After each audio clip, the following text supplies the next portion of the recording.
Hello दोस्तों, मेरे channel भजन रसधारा में आप सभी को स्वागत है। दोस्तों, आज मैं माता की एक पचरा गीत लेकर के आई हूँ। बड़े प्यारा गीत है, पारंपरिक है। दोस्तों, आजकल तो ये सब गीत कोई नहीं गाता है, लेकिन आज हम लोग मैया का पचरा गीत जरूर सुनेंगे। तो चलिए सुनते हैं। फूल लोढ़े गईली मैया माली फूलवरिया हो, भावरवा उड़ी के ना मैया से करिले दिल गिया हो, भावरवा उड़ी के ना वहाँ से मैया हो घरे चली अइली हो, आसनवा मारी के ना मैया बैठली आंगनवा हो, आसनवा मारी के ना मैया बैठली आंगनवा हो, आसनवा मारी के ना घोड़वा चढ़ल अइले ओली सिर भैयावा हो, कि काहे बहिना ना तहरे मानवा दुखितवा हो, कि काहे बहिना ना तहरे मानवा मलिनवा हो, कि काहे बहिना ना फूल लोढ़े गईनी भैया माली फूलवरिया हो, भावरवा उड़ी के ना हमसे करेले दिल गिया हो,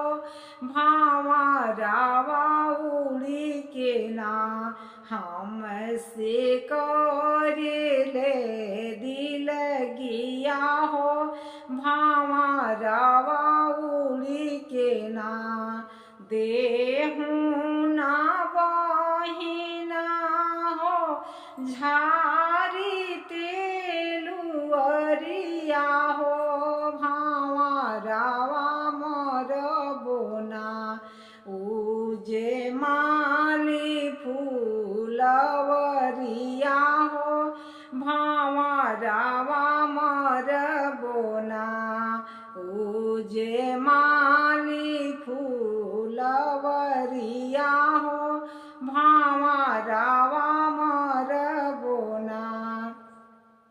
इतना बचन जब सुनली मोलिनिया हो, कि आई के गिरली ना सातो बहिना के चरनिया हो, कि आई के गिरली ना शीतल मैया के चरनिया हो, कि आई के गिरली ना बकसिदी मैया ना हमारे राजा बउरावा हो, बकसिदी मैया ना हमारे राजा बउरावा हो,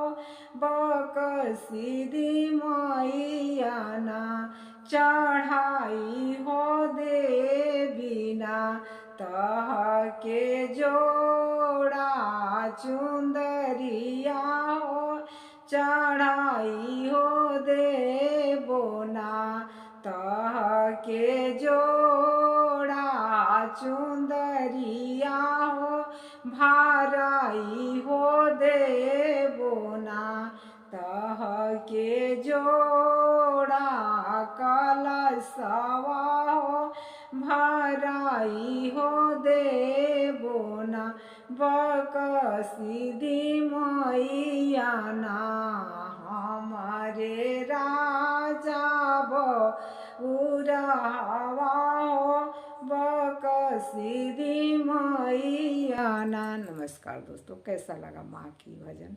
अगर अच्छा लगा हो तो मेरे कमेंट बॉक्स में जय माता जी एक बार ज़रूर लिखिएगा दोस्तों, और ज़्यादा से ज़्यादा शेयर कीजिएगा। मेरे चैनल को सब्सक्राइब नहीं किए तो प्लीज़ एक बार ज़रूर कीजिएगा। फिर मिलते हैं कोई अच्छे से अच्छे माँ के भजन के साथ, तब तक के लिए नमस्कार।